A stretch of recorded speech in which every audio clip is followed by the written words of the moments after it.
السلام علیکم۔ عمیرہ احمد کا ناول ایمان، امید اور محبت۔ چند منٹوں کے بعد جب وہ ڈریسنگ روم سے نکلا تو نائٹ سوٹ میں ملبوس تھا۔ امید ٹی وی دیکھنے میں مصروف تھی۔ وہ سیدھا اپنے بیڈ سائڈ ٹیبل کی طرف گیا اور باری باری تینوں دراز کھول کر کچھ ڈھونڈنے لگا۔ ریوالور کہاں ہے؟ امید کا سانس رک گیا۔ وہ اس کی روٹین بھول گئی تھی۔ وہ ہر رات ریوالور چیک کر کے سیفٹی کیچ ہٹا کر سونے کے لیے جاتا تھا اور یہ بات اس کے ذہن سے نکل گئی تھی۔ اب وہ اپنے معمول کے مطابق دراز میں ریوالور دیکھنے لگا تھا مگر وہ اسے وہاں نظر نہیں آیا۔ فوری طور پر امید کی سمجھ نہیں آیا کہ وہ کیا جواب دے۔ وہ اب دونوں ہاتھ کمر پر رکھے سیدھا کھڑا الجھن بھری نظروں سے اسے ہی دیکھ رہا تھا۔ میں نے پوچھا ہے ریوالور کہاں ہے؟ اس نے ایک بار پھر اپنی بات دہرائی۔ مجھے نہیں پتا، دھڑکتے دل کے ساتھ اس نے بظاہر لاپرواہی جتاتے ہوئے کہا۔ کیا مطلب تمہیں نہیں پتا کہ ریوالور کہاں گیا؟ وہ اس کی بات پر ششدر رہ گیا۔ اس گھر کی ہر چیز کا پتہ رکھنا میری ذمہ داری نہیں ہے۔ ہو سکتا ہے تم نے کہیں اور رکھ دیا ہو۔ اس بار اس نے جان بوجھ کر تلخ انداز میں کہا۔ تم جانتی ہو میں ہمیشہ اسے اسی دراز میں رکھتا ہوں مگر اب وہ یہاں نہیں ہے۔ وہ پریشان نظر آنے لگا۔ تم نے اسے اٹھا کر کہیں اور تو نہیں رکھا؟ مجھے کیا ضرورت تھی ایسا کرنے کی؟ مگر مجھے ٹھیک سے یاد نہیں، شاید میں نے ہی کہیں اور رکھ دیا ہو۔ اس نے صاف انکار کرتے کرتے بات بدل دی۔ اسے اچانک خیال آیا کہ ایمان کہیں ملازم کو نہ بلوا لے اور اس سے پوچھ گچھ کرنے پر معاملہ زیادہ طول پکڑ سکتا تھا۔ تم ذرا اپنی دراز میں دیکھو، اس نے کھڑے کھڑے امید سے کہا۔ اس نے بے دلی سے تینوں دراز چیک کی مگر وہ جانتی تھی کہ ریوالور وہاں نہیں ہے۔ یہاں نہیں ہے، وہ اس کے جواب پر ڈریسنگ میں چلا گیا۔ امید کو اندر سے وارڈروب کھولنے کی آواز آئی، پھر اس نے الماری کے دراز کھلنے شروع کر دیے۔ وہ ہونٹ بیچے بیٹھی رہی۔ اس کی ایک چھوٹی سی بھول نے سارا کام بگاڑ دیا تھا۔ آخر کیا ضرورت تھی مجھے ریوالور یہاں سے ہٹانے کی؟ میں یہاں سے ریوالور لے کر اسٹڈی میں جا سکتی تھی اور اگر وہ سو جاتا تو بھی دراز کھول کر ریوالور نکال سکتی تھی۔ اگر اسٹڈی میں پیچھے مڑ کر دیکھتا تو میں اپنی پشت پر ریوالور چھپا سکتی تھی، کچھ اور کر سکتی تھی مگر ریوالور ہٹانا نہیں چاہیے تھا۔ وہ اب خود کو کوس رہی تھی۔ وہ نہیں جانتی تھی ریوالور نہ ملنے پر ایمان کا رد عمل کیا ہوگا۔ وہ بہت محتاط طبیعت کا انسان تھا۔ اس نے اپنی زیادہ تر زندگی غیر ملکوں میں گزاری تھی اور غیر ملکی کی حیثیت سے کسی دوسرے ملک میں رہنا، خاص طور پر تیسری دنیا کے ملک میں، ایک خاص مشکل کام تھا۔ امید کو یاد تھا کہ کسی بھی لمبے سفر پر نکلنے سے پہلے وہ ریوالور ساتھ رکھا کرتا تھا۔ یہ جیسے اس کی زندگی کا حصہ بن گیا تھا۔ اپنے ہی گھر کے بیڈ روم کے اندر سے ریوالور کا غائب ہو جانا بہت پریشانی کی بات تھی۔ وہ ڈریسنگ ٹیبل کی دراز چیک کرنے کے بعد جیسے کچھ تھک کر اسٹول پر بیٹھ گیا۔ امید بظاہر ٹی وی کی طرف متوجہ تھی مگر اس کا سارا دھیان اسی کی طرف تھا۔ چند منٹ وہ جیسے کچھ سوچ میں گم رہا، پھر ایک گہری سانس لے کر اس نے امید کو مخاطب کیا۔ تمہارا کیا خیال ہے؟ اگر تم نے ریوالور اٹھایا ہے تو تم کہاں رکھ سکتی ہو؟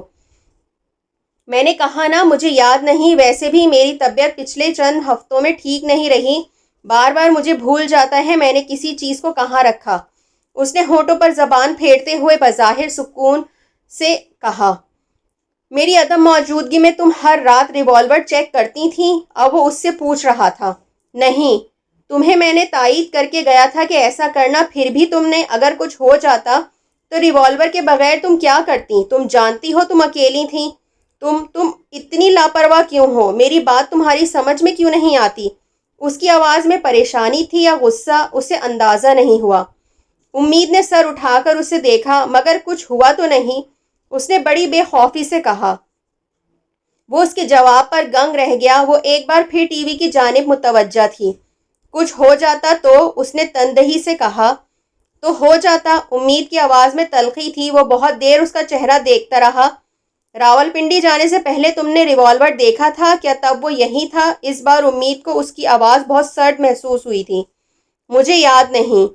تو یاد کرو، اس نے الفاظوں پر زور دیتے ہوئے کہا۔ تم کیا سوچ رہے ہو کہ وہ ریوالور میں نے چھپایا ہے؟ وہ یکدم بھڑک اٹھی۔ میں نے ایسا کچھ نہیں کہا۔ جو کچھ تم کہہ رہے ہو اس سے یہی مطلب نکلتا ہے۔ تم اتنی باریک بین نہیں ہو کہ میرے لفظوں کے مطلب جان سکو۔ میں جان سکتی ہوں اور جان چکی ہوں، اور کیا کیا جانتی ہوں یہ تمہارے علم میں نہیں ہے۔ اس کے جملے پر مشتعل ہو کر اس نے کہا۔ وہ بے حس و حرکت اسے دیکھتا رہا اور پھر اتنی ہی سرد آواز میں اس نے امید سے کہا، مثلاً کیا جان چکی ہو تم اور کیا کیا جانتی ہو جو میرے علم میں نہیں ہے؟ تم نے اپنے ایک ایک لفظ اس نے اپنے ایک ایک لفظ پر زور دیا۔ وہ یکدم سنبھل گئی۔ وقت آنے پر بتا دوں گی۔ میرا خیال ہے وہ وقت آ چکا ہے۔ اس کا لہجہ یکسر بدل چکا تھا۔ تم کیا چاہتے ہو؟ ایک چھوٹی سی بات کا بہانہ بنا کر مجھ سے لڑنا چاہتے ہو؟ وہ اسے یک ٹک دیکھتا رہا۔ میں لڑنا چاہتا ہوں؟ ہاں، اسی لیے تو تم بات کو بڑھا رہے ہو۔ مجھ سے جان چھڑانا چاہتے ہو تم چاہتے ہو میں اس گھر سے چلی جاؤں۔ وہ خود پر قابو نہیں پا رہی تھی۔ میں کیوں جان چھڑانا چاہوں گا تم سے؟ اسے جیسے امید کی بات پر کرنٹ لگا۔ تاکہ میں تمہارے جھوٹ سے باخبر رہوں، تمہارے فراڈ اور تمہارے گناہ کو جان نہ سکوں۔ اس کا غصہ بڑھتا جا رہا تھا۔ وہ جو بات راز میں رکھنا چاہ رہی تھی وہ بات خود بخود اس کی زبان پر آ رہی تھی۔ اس نے ایمان کے چہرے کا رنگ اڑتے ہوئے دیکھا۔ پلکیں جھپکائے بغیر وہ بے حس و حرکت اسے دیکھ رہا تھا۔ وہ بہت دیر اسی خاموشی کے ساتھ اسے دیکھتا رہا، پھر اسے اس کی آواز سنائی دی تھی، میں جاننا چاہتا ہوں تم میرے کس جھوٹ اور کس فراڈ اور کس گناہ کو جان گئی ہو۔ وہ خود پر قابو پا چکی تھی اور اسے کچھ بھی بتانا نہیں چاہتی تھی۔ میں تم سے کوئی بحث نہیں کرنا چاہتی، مگر میں کرنا چاہتا ہوں۔ وہ اسے دیکھنے لگی۔ بات کو ختم کرو۔ ایک ریوالور کے لیے اتنا تماشا کھڑا مت کرو۔ تم سوچ رہے ہو ریوالور میری وجہ سے گم ہوا ہے؟ ٹھیک ہے، میں تمہیں اس کی قیمت دے دوں گی۔ وہ اس کی بات پر یکدم بھڑک کر کھڑا ہو گیا۔ کیا مطلب ہے تمہارا قیمت دے دوں گی؟ کون قیمت مانگ رہا ہے تم سے؟ تو پھر اس ہنگامے کا اور کیا مقصد ہے؟ وہ جیسے دم بخود ہو گیا تھا۔ پہلے کتنی چیزوں کی قیمت لے چکا ہوں میں تم سے؟ میرے ایمان، میری زندگی کی، وہ کہنا چاہتی تھی مگر خاموش رہی۔ تمہیں پتہ ہے کہ یہاں سے اس طرح ریوالور غائب ہونے کا کیا مطلب ہے؟ وہ لائسنس یافتہ ریوالور تھا۔ اگر کسی نے اسے یہاں سے غائب کر دیا ہے تو کسی جرم میں استعمال ہونے کی صورت میں پولیس سیدھے میرے پاس آ جائے گی۔ میں پکڑا جاؤں گا، میرا کیریئر داؤ پر لگ جائے گا، اور جب تک وہ ریوالور غائب ہے ہمیں خطرہ ہے۔ آخر کون ہے جو بیڈ روم کی دراز سے ریوالور نکال کر لے گیا؟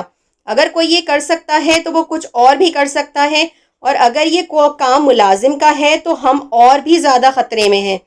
چوکیدار کو بھی تم نے جانے دیا کہ کوئی ایمرجنسی ہے اسے۔ یہ سب کچھ کوئی سازش بھی تو ہو سکتی ہے۔ مجھے کسی سیکیورٹی ایجنسی سے آج گارڈ منگوانا پڑے گا۔ صبح تم ریوالور ڈھونڈنا، ورنہ پھر مجھے پولیس کو FIR لکھوانی پڑے گی۔ وہ بات کرتے کرتے فون کی طرف بڑھ گیا۔ فون پر اس نے کسی سیکیورٹی ایجنسی سے گارڈ کی بات کی تھی۔ وہ بے بسی سے یہ سب کچھ دیکھ رہی تھی۔ اس کی ایک چھوٹی سی لاپرواہی نے ایمان کو محتاط کر دیا تھا۔ وہ بیڈ روم سے نکل گیا تھا۔ وہ اندازہ لگا سکتی تھی کہ اگلے چند منٹوں میں وہ پورے گھر کو چیک کر رہا ہوگا، اور شاید ملازم کو بھی بلوا لے، اور ایسا ہی ہوا تھا۔ وہ چند منٹوں کے بعد بیڈ روم میں آ کر اس نے انٹر کام پر ملازم کو بلوا لیا۔ وہ ہونٹ بیچے اس کی مصروفیت دیکھتی رہی۔ وہ ایک بار پھر بیڈ روم سے نکل گیا۔ چند منٹوں کے بعد وہ دوبارہ اندر آیا۔ صابر کو ریوالور کے بارے میں کچھ پتہ نہیں۔ اس نے امید کو جیسے مطلع کیا۔ وہ کوئی جواب دیے بغیر ٹی وی دیکھتی رہی۔ وہ ایک بار پھر باہر نکل گیا۔ کچھ دیر بعد امید نے بیل کی آواز سنی۔ اس نے اندازہ لگایا کہ گارڈ باہر پہنچ چکا ہوگا۔ کوئی بات نہیں، گارڈ تو باہر ہی ہوگا، وہ اندر آ کر تو کچھ نہیں کر سکے گا۔ مگر پھر مجھے چوکیدار کو بھی بھیجنے کی کیا ضرورت تھی؟ اس نے ملازم اور چوکیدار کو صرف اس لیے وہاں سے بھیج دیا تھا تاکہ کسی بھی طرح کی کوئی مداخلت نہ ہو سکے، اور وہ دونوں اس کے منصوبے میں رکاوٹ نہ بن سکیں۔ لیکن اب صورتحال بالکل الٹ ہو گئی تھی۔ ان دونوں کی عدم موجودگی ہی ایک رکاوٹ بن گئی تھی۔ 15-20 منٹ کے بعد گھر میں خاموشی چھا گئی تھی۔ ملازم واپس کوارٹر میں جا چکا تھا، اور ایمان واپس بیڈ روم میں نہیں آیا۔ اس کا مطلب تھا وہ اسٹڈی میں جا چکا تھا۔ 15-20 منٹ انتظار کے بعد وہ دھڑکتے دل کے ساتھ بیڈ سے اٹھ کھڑی ہوئی۔ ٹی وی آف کرنے کے بعد محتاط انداز میں بیڈ روم سے باہر آ گئی۔ لاؤنج کی لائٹ بند تھی۔ وہ کچھ مطمئن ہو کر اسٹڈی کی طرف بڑھ گئی۔ دروازے کے نیچے اسٹڈی روم میں جلنے والی روشنی باہر کوریڈور کو بھی روشن کر رہی تھی۔ اس کے دل کی دھڑکن تیز ہو گئی۔ جھک کر کی ہول سے اس نے اسٹڈی کے اندر کا منظر دیکھنے کی کوشش کی۔ اسٹڈی ٹیبل کا ایک کونا نظر آ رہا تھا، مگر کمپیوٹر اور سامنے پڑی ہوئی کرسی نظر نہیں آ رہی تھی۔ اس نے اسٹڈی روم میں کوئی آواز سننے کی کوشش کی مگر ناکام رہی۔ اسٹڈی روم میں مکمل خاموشی تھی۔ وہ سیدھی ہو گئی۔ چند لمحے اس نے اپنے ہموار سانس اور تیز دھڑکن پر قابو پانے کی کوشش کی، پھر دروازے کی نوب پر اپنا ہاتھ رکھ دیا۔ حتی المقدر احتیاط سے اس نے دروازے کا نوب گھما کر دروازہ کھول دیا۔ ایمان نے پلٹ کر نہیں دیکھا تھا کیونکہ وہ کرسی خالی تھی۔ وہ اسٹڈی کے ایک کونے میں نماز میں مصروف تھا۔ وہ چند لمحے ہل نہیں سکی۔ یہ نماز کیوں پڑھ رہا ہے؟ جب یہ اس کی وحشت میں اضافہ ہو گیا تھا۔ اسے ابھی بھی یاد تھا کہ اس کے آفس سے اسے یہی کہا گیا تھا کہ یہاں کوئی ایمان علی نہیں ہے، اور وہ ڈینیل ایڈگر کے بارے میں پوچھنے پر فوراً اسے معلومات فراہم کر دی گئیں، اور ایمان علی نے اس سے کہا تھا کہ وہ آفس میں اپنا نام تبدیل کر چکا ہے۔ وہاں سب اسے ایمان علی کے نام سے ہی جانتے ہیں، مگر امریکہ کا وہ ویزا جو اس نے مذہبی رسومات کی ادا کرنے کے لیے حاصل کیا تھا، کون سے مذہب کی رسومات؟ وہ ایمان کے انکل کا وہ بیان کہ ڈینیل نے مذہب تبدیل نہیں کیا ہے، بلکہ اس نے انہیں یہ بتایا تھا کہ اس نے امید کے ساتھ اس کی رضامندی سے یہ طے کیا تھا کہ دونوں اپنے اپنے مذہب پر قائم رہیں گے۔ اس کا ریزائن کرنا، تب جب وہ اس کے بچے کی ماں بننے والی تھی، بینک کا خالی اکاؤنٹ، رقم کا ٹرانسفر، اس کے ڈاکومنٹس کی عدم موجودگی، اس کے پیرنٹس کا جرمنی سے یکدم غائب ہو جانا، وہ کس کس ثبوت کو جھٹلا سکتی تھی؟ 1 ماہ سے اس کا رابطہ نہ کرنا، ہر چیز نے اسے مجبور کیا تھا کہ وہ یقین کر لے کہ ایمان اسے چھوڑ کر چلا گیا تھا۔ واحد چیز جو اس کی سمجھ میں نہیں آئی تھی وہ اس کی واپسی تھی۔ جب وہ اپنے سب کام نمٹا کر چلا گیا تھا تو واپس کیوں آیا تھا؟ اسے کون سی چیز پیچھے کھینچ لائی تھی؟ اور وہ اتنا انتظار نہیں کر سکتی تھی کہ اس چیز کا کھوج لگاتی۔ وہ جلد از جلد اس سے چھٹکارا حاصل کر لینا چاہتی تھی، اس سے پہلے کہ وہ پھر غائب ہو جاتا۔ اور اب وہ یہاں اسٹڈی روم میں نماز پڑھ رہا تھا، اور تب ہی ایک خیال نے اس کے وجود میں برقی رو دوڑا دی تھی۔ کیا وہ جانتا تھا کہ میں یہاں آنے والی ہوں اور صرف مجھ پر ظاہر کرنے کے لیے اس نے ڈھونگ رچایا ہے؟ وہ ساکت ہو گئی۔ مگر یہ کیسے ہو سکتا ہے؟ آخر اسے کیسے پتہ چل سکتا ہے کہ میں یہاں آنے والی ہوں؟ کیا اس نے میری آہٹ سن لی تھی؟ مگر اسے آخر نماز پڑھنے کی کیا ضرورت تھی؟ کہیں وہ یہ تو نہیں جان گیا کہ میں اس کے بارے میں سب کچھ جان چکی ہوں؟ جب کچھ دیر پہلے میں نے اسے اس کے فریب، جھوٹ اور گناہ کا طعنہ دیا تھا تو کیا یہ سب کچھ سمجھ گیا تھا؟ اور کیا اسی لیے ریوالور غائب ہونے پر اتنا محتاط ہو گیا تھا؟ کیا اسے خدشہ تھا کہ میں اس ریوالور سے اس پر حملہ کر سکتی ہوں؟ اور پھر اس نے سوچا کہ اگر یہ سوئے گا تو، اور پھر اس نے اسٹڈی میں رہنے کا فیصلہ کیا اور سوچا کہ میں اسٹڈی میں آ سکتی ہوں، اور پھر اس نے ایک بار پھر مجھے فریب دینے کی کوشش کی۔ وہ ساکت کھڑی اسے نماز پڑھتے دیکھ کر کڑیاں سے کڑیاں ملا رہی تھی، اور سب کچھ جیسے صاف ہوتا جا رہا تھا۔ تو اس کے علم میں سب کچھ آ چکا ہے، اور اب ہم دونوں ایک دوسرے کے ساتھ بلائنڈ کھیل رہے ہیں۔ میں صبح سے اسے دھوکہ دے رہی تھی اور اب وہ مجھے دھوکہ دے رہا ہے۔ اس کے چہرے پر ایک زہریلی مسکراہٹ ابھری۔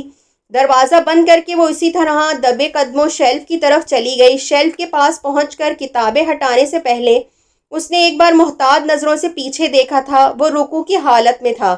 اس نے مطمئن ہو کر چہرہ موڑ لیا۔ جن 2 کتابوں کے پیچھے اس نے ریوالور رکھا تھا انہیں بڑے احتیاط سے اس نے نکال لیا، پھر وہ پتھر کے بت کی طرح ساکت رہ گئی۔ ریوالور وہاں نہیں تھا۔ اس نے اپنے ہاتھوں میں کپکپاہٹ دیکھی۔ کیا اسے جال میں پھانستے پھانستے وہ خود اس کے جال میں پھنس گئی تھی؟ وہ اب جب میں پلٹ کر اسے دیکھوں گی تو وہ نماز چھوڑ کر اطمینان سے کھڑا مجھے دیکھ رہا ہوگا۔ اس کے چہرے پر طنزیہ مسکراہٹ ہوگی۔ اس نے لرزتے ہاتھوں سے دونوں کتابیں اسی جگہ پر رکھ دیں۔ واپس پلٹنا شکست تسلیم کرنے کے مترادف تھا، مگر اسے پلٹنا تھا۔ وہ بوجھل قدموں کے ساتھ واپس پلٹی تھی اور ایک بار پھر ساکت رہ گئی۔ اب وہ سجدہ کر رہا تھا۔ کس حد تک فریب دینا چاہتا ہے یہ مجھے، اب یہ جاننے کے باوجود بھی کہ میں سب کچھ جان چکی ہوں اور اسے قتل کر دینا چاہتی ہوں، یہ پھر بھی مجھے دھوکہ دینا چاہتا ہے، میری آنکھوں میں دھول جھونکنا چاہتا ہے۔ وہ مشتعل ہو گئی تھی۔ وہ ایک بار پھر رکوع کی حالت میں تھا۔ تبھی اس کی نظر اسٹڈی ٹیبل پر جم گئی۔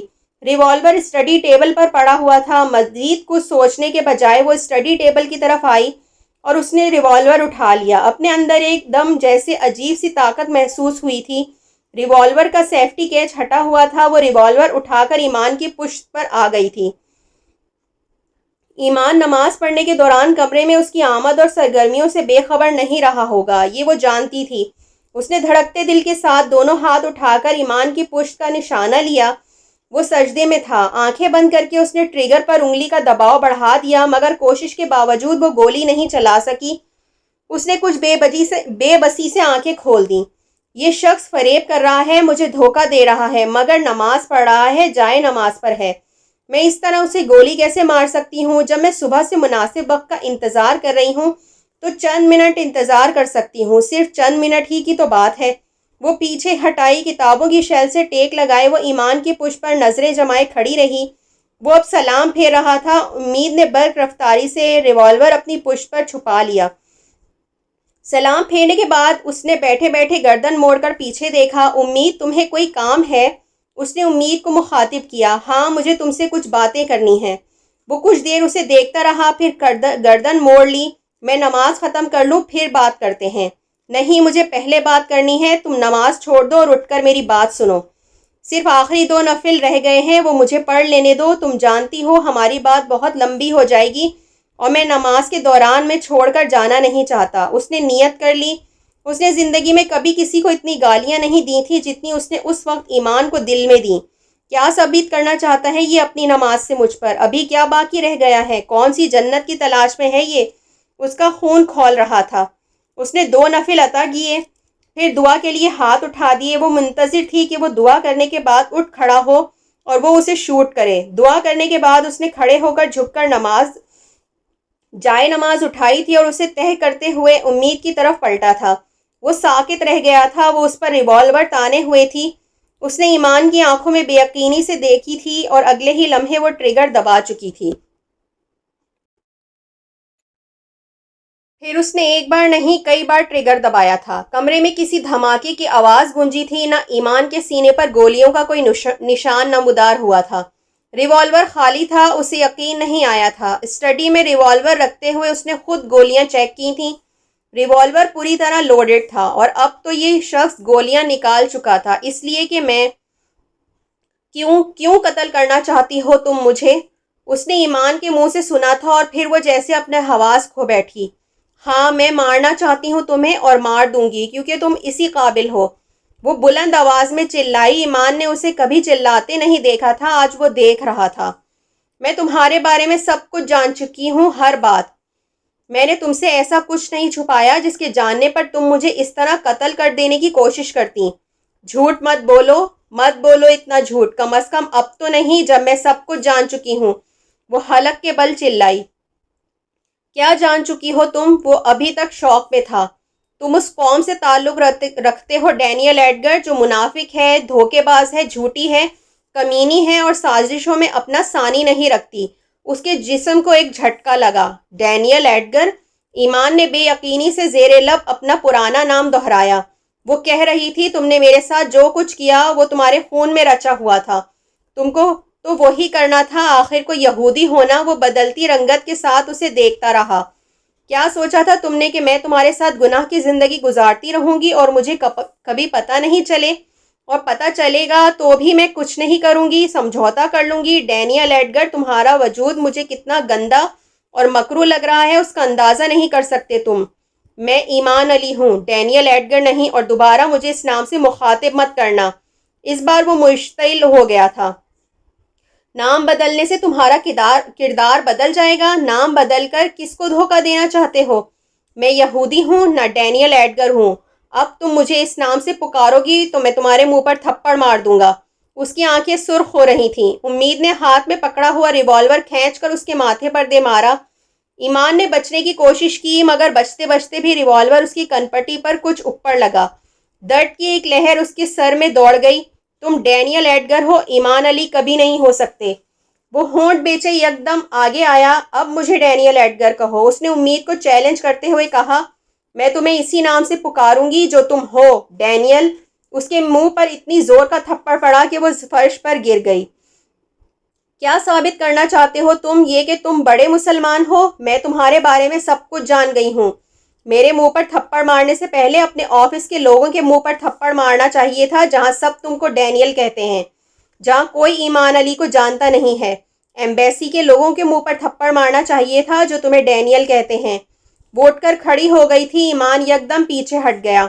اپنے سارے ڈاکومنٹس میں تم ڈینیل ایڈگر ہو، صرف میرے لیے ایمان بننے کا ڈرامہ کیوں کیا؟ کیوں مجھے گندگی کے دلدل میں دھکیل لائے؟ مسلمان ہونے کا دھوکہ دیا، فریب دیا، اور اب مجھ سے جان چھڑا کر تم یہاں سے چلے جانا چاہتے ہو؟ وہ چپ چاپ اسے دیکھتا رہا۔ مجھے یقین نہیں آتا کوئی شخص اتنا جھوٹا، اتنا ذلیل، اتنا بے ضمیر ہو سکتا ہے جتنا تم ہو۔ محبت کا فریب دے کر مجھ کو دوزخ میں پھینک دیا۔ اتنی جرت ہونی چاہیے تھی تم میں کہ میرے سامنے کھڑے ہو کر مجھے بتاتے کہ مجھے چھوڑنا چاہتے ہو، اس طرح چوروں کی طرح فرار نہ ہوتے، اور میرے ساتھ یہ سب کچھ کرنے کے بعد بھی تم یہ توقع رکھتے ہو کہ میں تمہیں ایمان علی کہوں اور تمہاری اس سچائی پر یقین کروں جو تمہارے پاس ہے ہی نہیں۔ میں نے تم کو کوئی دھوکہ نہیں دیا، نہ تمہیں چھوڑ کر بھاگا تھا۔ میں یہیں کھڑا ہوں تمہارے سامنے۔ تم کہاں گئے تھے؟ جرمنی یا امریکہ؟ اس کا خیال تھا ایمان کے چہرے کا رنگ اڑ جائے گا، مگر ایسا نہیں ہوا۔ وہ خاموش رہا۔ امریکہ کا ویزا لیا تم نے مذہبی رسومات میں شرکت کے لیے؟ کون سی مذہبی رسومات؟ یہودیوں کا سالانہ اجتماع؟ تم آفس کے کام سے گئے تھے، مگر وہاں تو تم ریزائن کر چکے ہو۔ تم نے بینک میں اپنا اکاؤنٹ بند کر دیا۔ اس گھر سے تمہارے سارے ڈاکومنٹس غائب ہیں۔ جرمنی میں تمہارے پیرنٹس اپنا گھر بیچ کر کہیں اور چلے گئے ہیں۔ کہاں گئے ہیں یہ صرف تم جانتے ہو۔ یہ گھر تم خالی کر رہے ہو، مالک مکان کو انفارم کر چکے ہو۔ باہر پورچ میں کھڑی گاڑی کمپنی کی ہے جو اس ماہ کے ختم ہونے پر کمپنی واپس منگوا لے گی۔ اپنے ساتھ اپنی گرل فرینڈ کو بھی جرمنی لے کر گئے تھے۔ تم نے کہا تھا تمہارے سارے پیپرز میں تمہارا نام ایمان علی ہے۔ جھوٹ تھا یہ۔ تمہارے سارے پیپرز میں تمہارا نام اب بھی ڈینیل ایڈگر ہی ہے۔ اپنے انکل سے تم نے یہ کہا کہ تم نے میرے ساتھ کوئی ایڈجسٹمنٹ کی ہے، مذہب نہیں بدلا، ابھی بھی یہودی ہو، اور یہ بات میں بھی جانتی ہوں، لیکن مجھے اس پر کوئی اعتراض نہیں۔ تم مجھے 1 ہفتے کا کہہ کر جرمنی گئے تھے اور اس کے بعد ایک دم رابطہ ختم کر دیا، اور اب تم 1 ماہ بعد کس لیے آئے ہو یہ میں نہیں جانتی، مگر جو کچھ تم کہہ رہے ہو اس کی حقیقت میں ضرور جانتی ہوں۔ اس کا خیال تھا ایمان کے چہرے پر خوف ہوگا، شرمندگی ہوگی، وہ کوئی بہانہ بنائے گا یا پھر معذرت کر لے گا۔ وہاں ایسا کچھ بھی نہیں تھا۔ وہ سرد اور بے تاثر چہرے کے ساتھ اسے یوں دیکھ رہا تھا جیسے اس سے یہی سب کچھ سننے کی توقع رکھتا ہو۔ تمہیں چھوڑ کر چلا گیا، اس لیے تم نے مجھے شوٹ کرنے کا فیصلہ کر لیا۔ اس کی آواز بھی اس کے چہرے کی طرح بے تاثر تھی۔ مجھے تمہیں چھوڑ کر جانے کی پرواہ نہیں ہے، نہ ہی میں نے تمہیں اس وجہ سے۔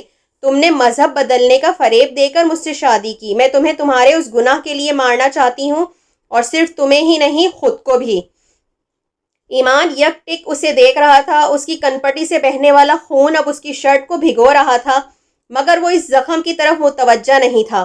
کچھ اور کہنا چاہتی ہو تو وہ بھی کہو، میرا کوئی اور جھوٹ، فریب، گناہ میرے سامنے لاؤ، یا پھر کوئی اور الزام ہو تو وہ بھی لگا دو۔ آج سننا چاہتا ہوں تمہارے دل میں میرے لیے کتنا زہر ہے، کتنی نفرت ہے، کتنی بد اعتمادی ہے۔ وہ تیز اور بے ترتیب سانس کے ساتھ مشتعل نظروں سے اسے دیکھتی رہی۔ امید تمہیں مجھ سے شادی نہیں کرنی چاہیے تھی، کیونکہ تمہیں مجھ پر اعتماد نہیں تھا، نہ ہی اب ہے۔ ہاں بالکل ٹھیک کہہ رہے ہو تم، مجھے تم جیسے گھٹیا اور ذلیل آدمی کے ساتھ شادی نہیں کرنا چاہیے تھی۔ ایمان کا چہرہ سرخ ہو گیا۔ تم نہیں جانتے اس 1 ماہ میں تم سے شادی کے فیصلے پر میں کتنا پچھتائی ہوں۔ تم نے میری زندگی تباہ کر کے رکھ دی، میرے سارے خواب، ساری خواہشوں کو کوڑے کا ڈھیر بنا دیا، اور میرے وجود کو ایک گٹر۔ میں نے، یا جہاں زیب نے، وہ اس کے لفظ پر ساکت رہ گئی تھی۔ وہ بے خوفی سے اس کی آنکھوں میں آنکھیں ڈالے کھڑا تھا۔ اس کا نام مت لو، وہ غرائی۔ کیوں نہ لوں؟ میں نے تمہارا سچ سنا، اب تم میرا سچ سنو۔ تمہاری زندگی میں نے تباہ نہیں کی، جہاں زیب نے کی، اس دن جس دن وہ تمہیں چھوڑ کر چلا گیا۔ اس کا نام مت لو، وہ ایک دم چلائی۔ کیوں تکلیف ہوتی ہے، یا وہ یاد آنے لگتا ہے؟ وہ کیا فریب دیا ہے میں نے؟ کس گناہ کے دلدل کی بات کر رہی ہو تم؟ تم وہ عورت ہو جس سے محبت کی میں نے، اور پھر شادی کی۔ تمہارا بچہ میرا بھی بچہ ہے۔ میں اپنی بیوی اور بچہ چھوڑ کر بھاگ نہیں سکتا۔ تمہاری جگہ کوئی ایسی عورت بھی ہوتی جس سے مجھے محبت نہ ہوتی، وہ صرف میری گرل فرینڈ ہوتی، تب بھی میں اس گرل فرینڈ اور اپنے بچے کو چھوڑ کر بھاگتا نہیں۔ میں بے ضمیر نہیں ہوں۔ میں یہ نہیں کہتا میں نے تم سے جھوٹ نہیں بولا۔ میں نے تم سے جھوٹ بولے، کچھ مصلحت کی خاطر، کچھ تمہیں پریشانی سے بچانے کے لیے، مگر تم کو سچ سننا ہے تو سنو۔ ہاں میں امریکہ گیا تھا، پہلے جرمنی پھر امریکہ۔ میں نے ویزا کی درخواست مذہبی رسومات میں شرکت کی وجہ بتا کر دی، مگر مذہبی رسومات میں جنازہ بھی شرکت میں شامل ہے۔ میں یہودیوں کے کسی اجتماع میں شرکت کے لیے نہیں گیا۔ میں اپنی ایک فیملی فرینڈ کی آخری رسومات میں شرکت کے لیے گیا تھا۔ میرے ماں باپ گھر بیچ کر غائب نہیں ہو گئے، میں نے اپنے ماں باپ کو ایک دوسری جگہ گھر خرید دیا ہے، پرانا گھر بیچ دیا۔ میں نے تم سے یہ کہا کہ آفس کے کام سے جا رہا ہوں جبکہ میں ریزائن کر چکا تھا۔ ہاں، میں نے ریزائن کر دیا کیونکہ میرے کچھ اختلافات تھے۔ جس کمپنی میں کام کرتا ہوں وہ بنیادی طور پر یہودیوں کی ہے۔ میں یہاں اس کمپنی کی برانچ میں بہت اہم عہدے پر کام کر رہا تھا۔ میرا مسلمان ہونا اور میرے نام کی تبدیلی ان کے لیے ایک بہت بڑا شوق ہوتی، اس لیے میں نے اس بات کو چھپائے رکھا، مگر ابھی کچھ عرصے سے میرے بارے میں کچھ افواہیں ان تک پہنچی تھیں۔ شاید میں اب بھی ان کو یہ یقین دلا دیتا کہ وہ صرف افواہیں ہیں، مگر اب کچھ چیزیں بدل گئی ہیں۔ میں چاہتا تھا میرا بچہ جب اس دنیا میں آئے تو اسے کسی آئیڈینٹی کرائسس کا شکار نہ ہونا پڑے۔ میں مسلمان ہوں تو مجھے ایک مسلم کے طور پر پہچانا جانا چاہیے۔ میں تمہارے اور اپنے بچے کے لیے کوئی مسائل کھڑا کرنا نہیں چاہتا تھا، کوشش کر رہا تھا ہر چیز صحیح جگہ پر آ جائے، اس لیے میں نے ریزائن کر دیا۔ وہ دم بخود اس کی باتیں سن رہی تھی۔ تمہیں اس لیے نہیں بتایا کہ تم پریشان ہوگی۔ چند ہفتوں تک میرے پاسپورٹ، دوسرے ڈاکومنٹس بھی تم میرے تبدیل شدہ نام اور مذہب دیکھ لو گی، کیونکہ میں اس کے لیے اپلائی کر چکا ہوں۔ اپنے سارے ڈاکومنٹس لے کر فرار نہیں ہوا، اس لیے ساتھ لے کر گیا تھا کیونکہ مجھے جاب کے لیے کچھ جگہوں پر اپلائی کرنا تھا۔ یہاں کچھ ملٹی نیشنل کمپنیز سے میری بات ہوئی، مگر مجھے انٹرویو کے لیے ان کے ہیڈ آفس ہی جانا پڑا۔ بنیادی طور پر میں اسی لیے جرمنی اور امریکہ گیا تھا۔ بینک اکاؤنٹ اس لیے بند کروا دیا کیونکہ وہ کمپنی کی طرف سے کھلوایا گیا تھا۔ اس میں جو پیسہ تھا اس سے میں نے اپنے پیرنٹس کو جرمنی میں ایک نسبتاً بہتر جگہ پر گھر خرید دیا۔ وہ لوگ کہیں غائب نہیں ہوئے، یہ سچ ہے۔ میں گھر چھوڑ رہا ہوں، گاڑی بھی کمپنی واپس لے لے گی، تو باہر جانے سے پہلے تمہیں فٹ پاتھ پر تو نہیں چھوڑ کر گیا؟ اس کی آواز میں تلخی تھی۔ یا تمہیں کسی نے گھر سے نکالا؟ اور میں گھر خالی کرنے کی ڈیٹ سے پہلے واپس آ چکا ہوں۔ تمہیں اگر نہیں بتایا تو کوئی فرق نہیں پڑتا، تمہیں اب بھی جہاں لے کر جاؤں گا وہ اتنا ہی اچھا گھر ہوگا، اس لیے تمہیں اس کے بارے میں فکر مند ہونے کی ضرورت نہیں تھی۔ اور کس گرل فرینڈ کی بات کر رہی ہو تم؟ سمینتھا کی؟ اس کے چہرے پر اب ایک تلخ مسکراہٹ تھی۔ ہاں، وہ میرے ساتھ جرمنی ضرور گئی تھی، مگر میں اس کو لے کر بھاگا نہیں تھا۔ یہ ایک اتفاق تھا کہ اسے بھی انہی دنوں واپس جانا تھا۔ امید کو لگ رہا تھا اس کا وجود آہستہ آہستہ سرد ہوتا جا رہا تھا۔ تم سے رابطہ ٹوٹنے کی وجہ یہ تھی کہ میں ایک حادثے کا شکار ہو گیا تھا۔ امریکہ میں سڑک پر جاتے ہوئے دو آدمیوں نے مجھ پر حملہ کیا، میرا والیٹ لے گئے اور میرے سر کی پشت پر کوئی چیز ماری۔ اس کے بعد کیا ہوا یہ مجھے یاد نہیں۔ ہاسٹل میں کئی دن کے بعد مجھے ہوش آیا اور اس دوران وہ لوگ میرے بارے میں کچھ بھی نہیں جان سکے کیونکہ میرے پاس کچھ بھی نہیں تھا۔ ہوش میں آنے کے بعد بھی مجھے ٹھیک سے کچھ یاد نہیں آ رہا تھا۔ میری یادداشت ٹھیک تھی مگر میں سب کچھ بھول جاتا تھا۔ یاد کرتے کرتے، نارمل ہوتے ہوتے کچھ اور دن لگ گئے۔ اس کے بعد جب میں نے رابطہ کرنے کی کوشش کی تو تم یہاں نہیں تھی۔ راول پنڈی کا نمبر میرے والیٹ میں تھا، اس لیے میں وہ بھی کھو بیٹھا۔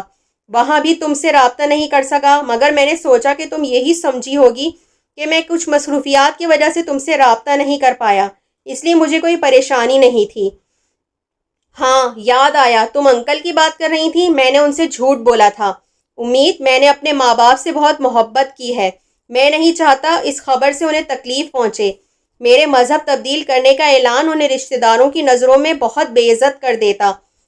وہ لوگ ان کو بائیکاٹ کر دیتے۔ وہ میرے ساتھ صرف اس لیے کبھی نہیں رہے کیونکہ وہ بڑھاپے میں اس علاقے میں رہنا چاہتے تھے جو ہمارا آبائی علاقہ ہے، جہاں ہمارے سارے رشتہ دار ہیں، اور وہ لوگ میرے مذہب تبدیل کرنے پر ان سے بھی ناراض ہوئے، اس لیے میں نے انکل سے جھوٹ بولا، بلکہ سب سے ہی۔ مگر یہ جھوٹ میں اب نہیں بولنا چاہتا تھا کیونکہ اب مجھے اپنی اولاد کے بارے میں بھی سوچنا تھا۔ وہ بات کرتے کرتے جیسے کچھ تھک کر رک گیا۔ امید بے یقینی کے عالم میں اس کا چہرہ دیکھتی رہی۔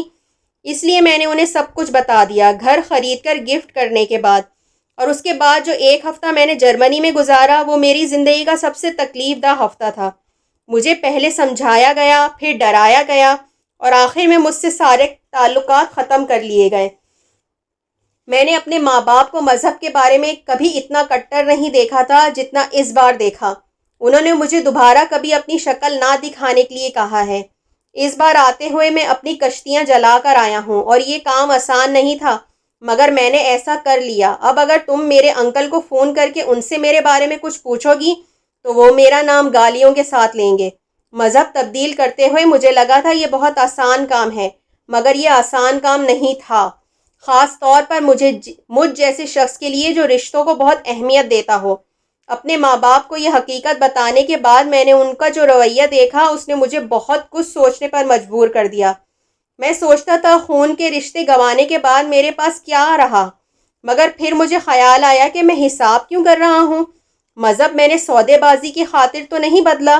جب ایک رستے پر چل پڑا ہوں تو پھر یہ کیوں سوچوں کہ میں کیا چھوڑ کر جا رہا ہوں، یا منزل پر پہنچ کر حاصل ہونے والی چیزیں ان چھوڑی جانے والی چیزوں سے زیادہ بہتر ہوں گی یا نہیں۔ کوئی بھی انسان ایک وقت میں دو کشتیوں پر سوار نہیں ہو سکتا۔ میں یہ حماقت کر رہا تھا۔ میں نے اپنی مرضی کی ایک کشتی کا انتخاب کر لیا، اب اس کے بعد میں ڈوبوں یا بچ جاؤں مجھے اس کی پرواہ نہیں ہے۔ امید کو لگ رہا تھا وہ جس کھائی میں اب گری تھی اس سے کبھی باہر نہیں آ سکتی۔ پھر جرمنی میں مجھے تمہارا اور اپنے بچے کا خیال آیا۔ میں سوچتا کہ ایسا بھی نہیں ہے کہ میرے پاس کچھ بھی نہیں۔ کچھ خونی رشتے جو مجھے چھوڑنے پڑے ہیں ان کے بدلے میرے پاس دوسرے رشتے ہیں۔ حضرت محمد صلی اللہ علیہ وآلہ وسلم کو بھی تو ان کے سارے رشتہ داروں نے چھوڑ دیا تھا، مگر پھر انہیں سب کچھ مل گیا تھا۔ وہ ایک بار پھر وہی ریفرنس دے رہا تھا جسے وہ اس کی مکاری اور فریب سمجھتی تھی۔ امید کا دل چاہا وہ ڈوب کر مر جائے۔ میری زندگی میں مذہب اتنا اچانک داخل ہوا کہ میں کچھ سمجھ نہیں سکا۔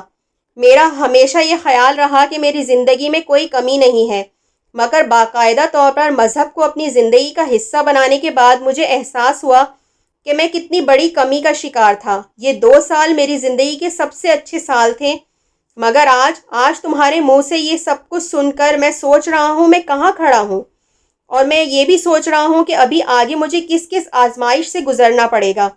ہر آسمانی مذہب انسان کو آزماتا ضرور ہے، مگر اسلام تو انسان کو کچھ اور ہی طرح سے آزماتا ہے۔